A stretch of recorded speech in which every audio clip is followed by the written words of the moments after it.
अस्सलाम वालेकुम। हमारा जो आज का टॉपिक है वो है hypothalamus. Hypo mean below, thalamus chamber. Thalamus ये जो ब्रेन का नीचे वाला हिस्सा है इसको चैम्बर कहते हैं, इसलिए इसका नाम हाइपोथैलेमस है। इसके जो पार्ट हैं, part of fore brain, master centre of brain, ये न्यूरो सेक्रेटरी सेल्स पर मुश्तमिल होता है, इसलिए ये क्लस्टर की फॉर्म में होता है। Cluster number 1, cluster number 2।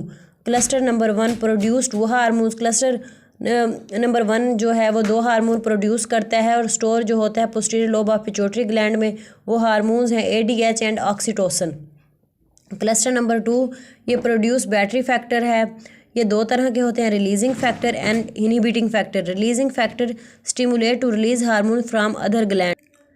Releasing factor वो होते हैं जो दूसरे ग्लैंड को कहते हैं कि हार्मोन निकालें, stimulate to release hormone from other gland. TRF thyroid releasing factor, FRF follicle releasing factor, GnRF gonadotropin releasing factor. Inhibiting factor stimulate to inhibit hormones from other gland. ऐसे हार्मोन हैं जो stimulate करें और रोक देंगे दूसरे gland को। इनमें TIF, GNIF, FIF। TIF thyroid inhibiting factor, gonadotropin inhibiting factor, follicle inhibiting factor. अब हम हाइपोथैलेमस की डिटेल देखेंगे। Hypothalamus is situated below and in front of thalamus, immediately above the pituitary gland.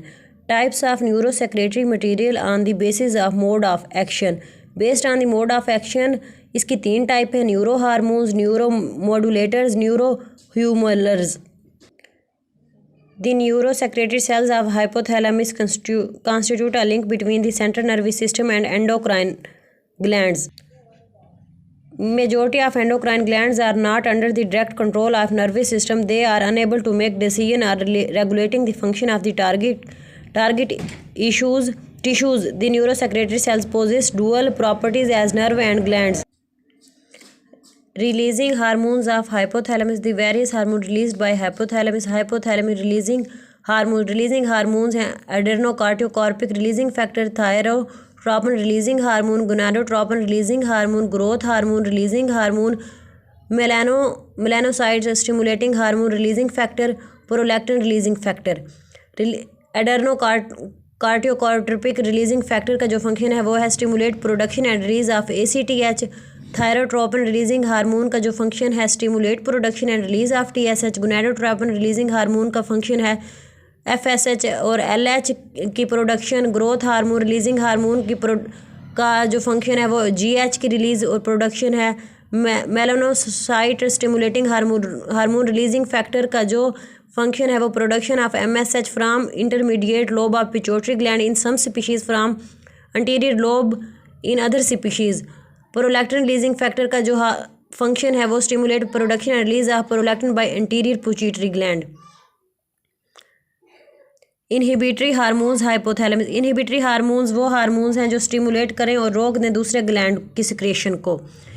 इनमें आते हैं hypothalamus also release certain hormones factor which are hormone inhibitory in function. These are somatostatin, inhibin, melanocyte stimulating hormone releasing inhibiting factor, prolactin releasing factor, somatostatin a peptide with 14 residue. It is found in many other parts of the central nervous system, in the gut and in the delta cells of pancreas. Somatostatin has many action in addition to inhibiting the secretion of growth hormone.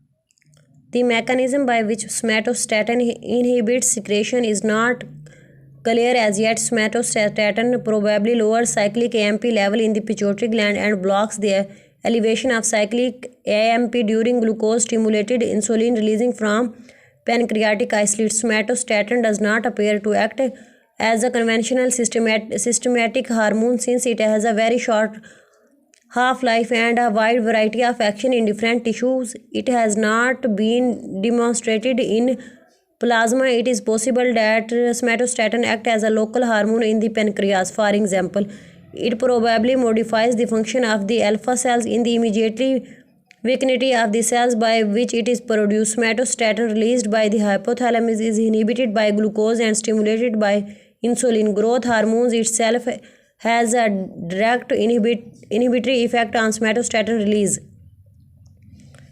Inhibin. It has been seen that there is inverse relation between gametogenesis and the secretion of FSH, and it is because of the factor inhibin regulation of hypothalamic releasing hormone. The release of hypothalamus releasing hormone is regulated by various feedback mechanism. Example: long loop feedback mechanism, short loop feedback mechanism, ultra short loop negative feedback. Long loop feedback mechanism in the secretion of the ultimate target organ inhibited the hypothalamus. इसमें जो है target organ inhibit करेगा hypothalamus में. Short loop feedback mechanism में anterior pituitary gland involve होगा. ये blood vessels दिखाई गई हैं. Endocrine cells of anterior pituitary gland दिखाया गया है. ADH एंड ऑक्सीटोसिन है. Enter blood stream target organ posterior pituitary gland है.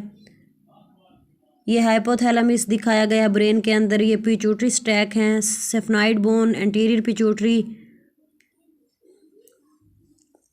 जो इन डायग्राम का रिलेशनशिप है वो है between the hypothalamus and the pituitary gland. Hormones are the synthesized in the cells body of the hypothalamic neurons. ADH and oxytocin are released from the axon terminals into the posterior pituitary gland. The releasing and release inhibiting hormones are released from axon terminals into capillaries and are transported to the anterior pituitary via the blood. These hormones stimulate the release of other hormones from the endocrine cells of the anterior pituitary. ये जो हमारा आज का topic था वो था hypothalamus. ये explanation मैंने इसकी बता दी है. फिर मिलते हैं अगली वीडियो में.